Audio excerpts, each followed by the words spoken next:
প্রিয় অধ্যাপক, প্রিয় স্যার, প্রিয় শান্তিতে নোবেল বিজয়ী, আমি দেখতে পাচ্ছি বা আমরা দেখতে পাচ্ছি ক্ষমতা। আসসালামু আলাইকুম রহমতুল্লাহ বরাকাত। দেশটা আমার, মাথা ব্যথাটাও আমার, ঠিক আছে। ডক্টর ইউনুস কি করে না করে, গ্রামীণ ব্যাংক শাখা পোশাখা ওপরে উঠতেছে, কাজকর্ম বাড়তেছে, সেগুলো নিয়ে মাথা ঘামাইলে আমরা বাংলাদেশিরা আছি আর মাথা ঘামাম। তোদের ইন্ডিয়ার ঘরে জল কে এত বুঝলাম না, তোরা তো জলেস কে, গদি মিডিয়া তো জলেস কে। তার মানে আমার দেশ এখন ঠিক পথে চলতেছে, সঠিক পথে চলতেছে, আমার দেশ বাংলাদেশ হিসেবে চলতেছে, ঠিক আছে। কারণ ইন্ডিয়ার মাথা ব্যথার কারণ হইল বাংলাদেশ সুশৃঙ্খলা শান্তিপূর্ণভাবে যেন না চলে, বুঝছেন নি। এখন চলতেছে, এখন ইন্ডিয়ার ঘুম হারাম হয়ে গেছে। ইন্ডিয়ার ঘুম এই জন্য হারাম হয়েছে, বাংলাদেশের মধ্যে এখন আর জঙ্গিবাদী, উগ্রবাদী, মৌলবাদী এগুলো কথাবার্তা হয় না, ঠিক আছে। বাংলাদেশের মধ্যে এখন আগের তুলনায়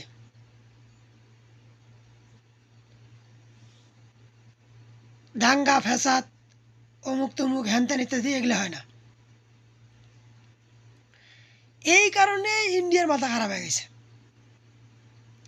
আমাদের বাংলাদেশের মানুষের বোঝা উচিত যে আমাদের দেশ যখন সঠিকভাবে চলে তখনই ইন্ডিয়ার মিডিয়াতে চলে, ঠিক আছে, ইন্ডিয়াতে চলে। আমার কথা হইল আমাকে তাহলে এইরকম করে দেশ চলা লাগবে, যাতে এইরকম করে সুস্থ সবলভাবে দেশ চললে ইন্ডিয়া এই আগুনে জ্বলে পড়ে ইন্ডিয়া পুরোটাই শেষ হয়ে যাবে, ঠিক আছে।